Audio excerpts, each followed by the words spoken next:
વડતાલ દ્વિશતાબ્દી મહોત્સવમાં ભક્તોને પીરસાય છે નિઃશુલ્ક ભોજન પ્રસાદ. વડતાલ ખાતે દ્વિશતાબ્દી મહોત્સવ ઉજવાઈ રહ્યો છે ત્યારે અહીં દેશ વિદેશના ભક્તો ઉમટી રહ્યા છે. વડતાલ મંદિર બોર્ડ દ્વારા દ્વિશતાબ્દી મહોત્સવમાં આવતા ભક્તો માટે નિઃશુલ્ક ભોજનની વ્યવસ્થા કરવામાં આવી છે. અહીં ઉત્સવ ગ્રાઉન્ડમાં 15થી વધુ હોમમાં લાખો લોકોને ભોજન પીરસવામાં આવી રહ્યું છે. આજે વડતાલ દ્વિશતાબ્દી મહોત્સવનો બીજો દિવસ છે. અહીં લાખોની સંખ્યામાં દેશ વિદેશમાંથી ભક્તો આવી રહ્યા છે, જેમના માટે ઉત્સવ ગ્રાઉન્ડમાં 15 વિશાળ ડોમમાં ભોજન સંવર્ધિત પીરસવામાં આવી રહ્યું છે. ભોજનાલયમાં 3 લાખ લોકો માટે સ્વયંસેવકો દ્વારા ભોજન તૈયાર કરવામાં આવી રહ્યું છે. આ માટે વહેલી સવારે 4 વાગ્યાથી તમામ સ્વયંસેવકો કામે લાગી જાય છે. અહીં 15 ડોમમાં ભોજન પીરસવામાં આવી રહ્યું છે, જેમાં 2500થી 3000થી વધુ સ્વયંસેવકો સેવામાં જોતરાયા છે. લાખો લોકોની રસોઈ તૈયાર કરવા માટે 1200થી વધુ બહેનોએ 2 પાળી માથે કેપ અને હાથમાં ગ્લોવ્સ પહેરીને શાકભાજી સુધારવાથી કરિયાણાની સાફ સફાઈ, ચાળવું જેવા કામની સેવા બજાવી રહ્યા છે. અહીં મહોત્સવમાં આવતા લાખો લોકોની રસોઈ બનાવવા માટે 600થી વધુ રસોઈયા કામ કરે છે. આ ઉપરાંત 150 માણસોના સ્ટાફ ડીશોની સાફ સફાઈ કરે છે. તો ઉત્સવમાં શેરડીનો રસ દરરોજ 10 ટન પ્રસાદી રૂપે પીરસવામાં આવી રહી છે. અહીં લોકોને 2 મિષ્ટાન, ફરસાણ, દાળ ભાત, રોટલી, 2 શાક અને છાશ પીરસવામાં આવી રહ્યું છે. લાખો લોકોની રસોઈ બનાવવા માટે અહીં દરરોજ નાસિકથી 50 ટન શાકભાજી આવે છે, જેમાં 10,000 કિલો દૂધ, 6,000 કિલો ટમેટા, 500 કિલો દાડમ, 200 કિલો વટાણા સહિતના શાકભાજી હોય છે. આ ઉપરાંત બટેકા અહીં ડીસાથી આવે છે અને શુદ્ધ ઘી અને સિંગ તેલ વાપરવામાં આવે છે. भगवान स्वामी नारायण के कर कमलों से स्थापित भगवान लक्ष्मी नारायण देव की स्थापना के इस पवित्र द्विशताब्दी महोत्सव में मैं अत्यंत आनंदित हूँ और यहाँ आकर अभिभूत हूँ. हिंदू धर्म संस्कृति, उसके अद्भुत विचार, संस्कार, आर्ष परंपराएं यहाँ संरक्षित और संवर्धित हैं. यहाँ अन्न, अक्षर, औषधि के कार्यक्रम अत्यंत गतिमान हैं. निरीह जनों के लिए, साधनहीन अथवा उन बंधु भगिनियों के लिए जिनके पास सर्वथा अभाव है, उनके हित के लिए नित्य पारमार्थिक प्रवृत्तियाँ यहाँ संचालित हैं.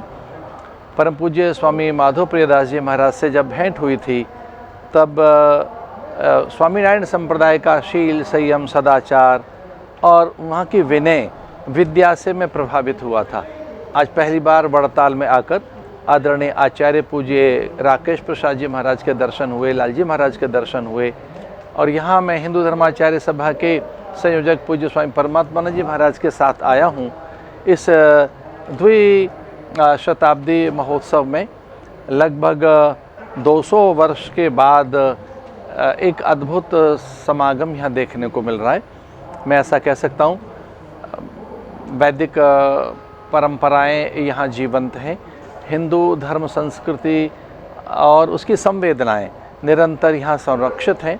आज पूरे विश्व में भय, असुरक्षा, अशांति, कलह और उन्माद है, सांप्रदायिक द्वेष है, जातीय संघर्ष है और नाना प्रकार के यहाँ उपद्रव दिखाई दे रहे हैं. विशेषकर प्रकृति में एक अप्राकृतिक यहाँ एक असंतुलन दिखाई दे रहा है. जल में, पवन प्रकाश में, विशेषकर ओजोन की परत का शिथिल होना, ये सब है स्वैराचार के कारण, ये अति भोगवाद के कारण है. आज प्रकृति में जो असामयिक परिवर्तन है वो इसलिए है कि हम अति उत्खनन कर रहे हैं, सलिलाओं का सातत्य रुक गया है और एक प्राकृतिक जीवन से हम दूर चले गए. उन सब के लिए कोई अगर उपदेश देगा, संदेश कहीं से मिलेगा, मर्यादाएं सीखने को मिलेंगी तो वे मठ मंदिर हैं, धर्मस्थल हैं, आध्यात्मिक केंद्र हैं. मैं बहुत ही अधिक गौरवान्वित हूँ ये जानकर कि यहाँ के संत, सत्पुरुष, यहाँ के साधक, सदगृहस्थ नीति, नियम और मर्यादाओं का अनुपालन कर रहे हैं. स्वामीनारायण संप्रदाय आज पूरे विश्व में ख्यात है. इस बात के लिए उसकी शिक्षा पद्धति के अनुसार, शिक्षा पत्री और शिक्षा पद्धति के अनुसार उसके अनुयायी जीवन जी रहे हैं, जिनमें मर्यादाएं हैं, वे सदग्रस्त हैं, संस्कारों के साथ जीवन जी रहे हैं और उसी के लिए एक विराट, एक अद्भुत यहाँ ऐतिहासिक समागम जिसका मैं साक्षी बना हूँ. यहाँ आकर मैं अभिभूत हूँ. स्वामीनारायण संप्रदाय सनातन धर्म की रक्षा के लिए कार्य कर रहा है और यहाँ के जो मूल उपदेश हैं वह मानव को देव बनाने के लिए ही हैं। वह मनुष्य को सेवा और संस्कारों के साथ जोड़कर उत्तम कोटि के चरित्र के निर्माण के लिए आई हैं। बहुत बहुत साधुवाद। स्वामी जी, आप यहाँ आए हो तो यहाँ संप्रदाय की जो राजधानी है वहाँ पे ये अभी बहुत बड़ा उत्सव चल रहा है, तो आप सनातन धर्म के अनुयायी और ये सत्संगी स्वामीनारायण भगवान के उनको क्या खास मैसेज देना? देखिए, भारत में नाना प्रकार के संप्रदाय हैं और वे सारे संप्रदाय सनातन धर्म के ही अंतर्गत है।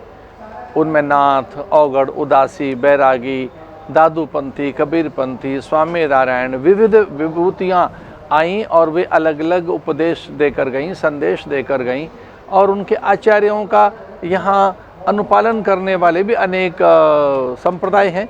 तो सभी संप्रदाय सनातन धर्म के अंतर्गत हैं, लेकिन हाँ, एक वैशिष्ट्य दिखाई देता है स्वामीनारायण संप्रदाय में।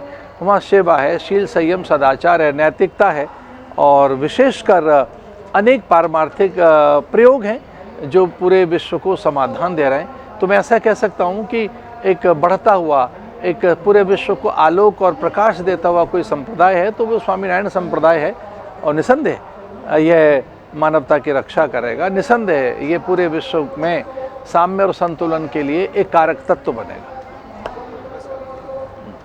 जी।